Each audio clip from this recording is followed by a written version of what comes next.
Welcome back sa ating channel. So for today's video guys, titignan natin yung ating na-trade dito po sa crypto po sa Maya. Kung tumubo na ba yung aking na-trade gamit po ang crypto Maya. Ayan guys, punta lang kayo sa dashboard ng Maya wallet nyo. Ayan. So tapos punta kayo guys sa crypto. Click nyo ang crypto.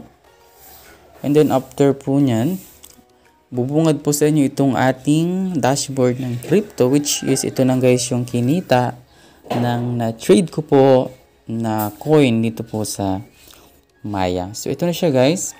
So bumili ako dito ng itong Stellar XLM. Ayan, worth ano siya, 1,000 pesos kasi may fee siyang may gas fee siya, so nag 999 yung cost. And then, ngayon, ito yung gain natin guys, real time, 509.29 pesos guys. Ayan. So, from 1,000 pesos na binili natin, ayan, nagkaroon tayo ng 109 assets. And then now, binili ko siya guys, around 9 pesos pa lang si Stellar. So, dito ako bumili sa price na ayan guys, na 9 pesos. Dito siya guys, sa 9 pesos. Tapos now, from 9 pesos guys, ngayon, ano na siya, nag 15 pesos po yung price. Ayan. So kaya guys, umabot siya ng 509 yung earnings po ng coin na Stellar dito po sa Maya. Yung nabili ko pong coin. Ayan. So, as you can see guys, naka-earn talaga siya. Ayan. And then, hindi lang yan guys. May nabili pa ako dito na Algo. Itong Algorand. Ng 800 pesos guys yung cost niyan. So, now, nagka-profit na siya ng 293.76 pesos. Ayan guys. So, binili ko siya sa halagang, yun nga yung 500 pesos. Yung pinili ko siya sa 500 pesos. Pero bumili ako that time nasa around ano pa siya, 11 pesos. Yan, around 11 pesos guys itong price niya before.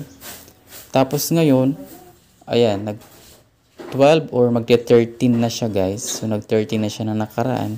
So ngayon tumubo na siya ng 292 pesos and 2 centavos.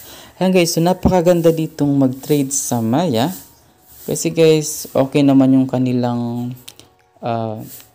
yung pag-reflect ng o pagtaas ng ating nabiling coin. Okay naman siya guys, wala namang aberya. Ayan.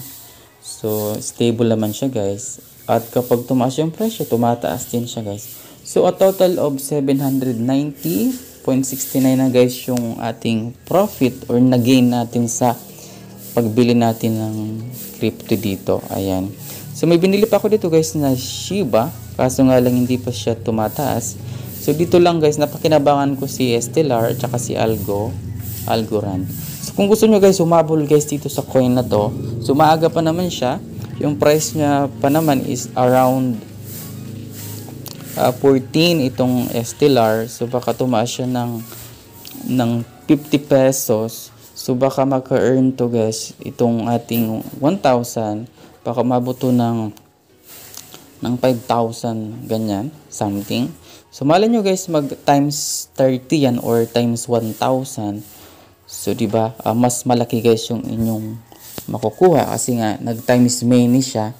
Malay natin yung presyo umabot ng 15,000 tapos meron kayong 109 assets. I-times nyo lang yung guys. So napakalaki na pwede natin kitain dito sa pag-hold natin guys ang crypto sa any platform naman. Pero nag-try ako guys sa Maya. Okay naman siya.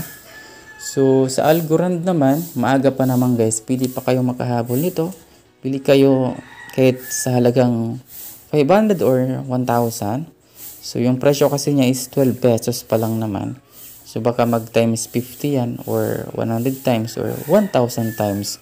So, boom na boom guys yung inyong profit dito guys. So, ayan. So, at least, kumita na guys itong aking na-trade dito. So, sa pag-trade nga pala guys na crypto is very volatile kasi ang ating mga coin dito. So, kapag volatile siya, may tendency na tumaas ng tumaas. Pero magda-down naman siya, pero hindi naman sobra-sobra.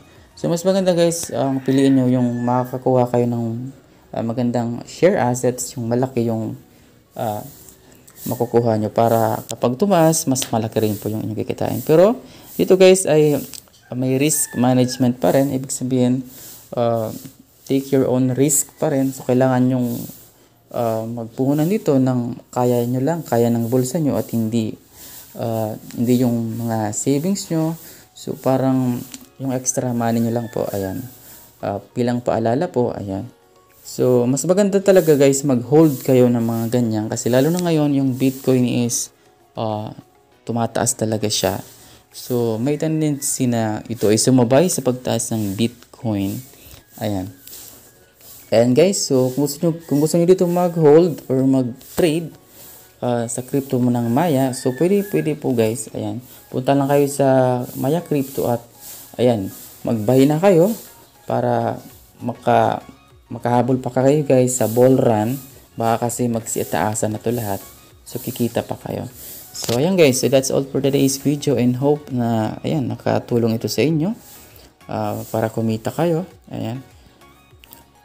And thank you po.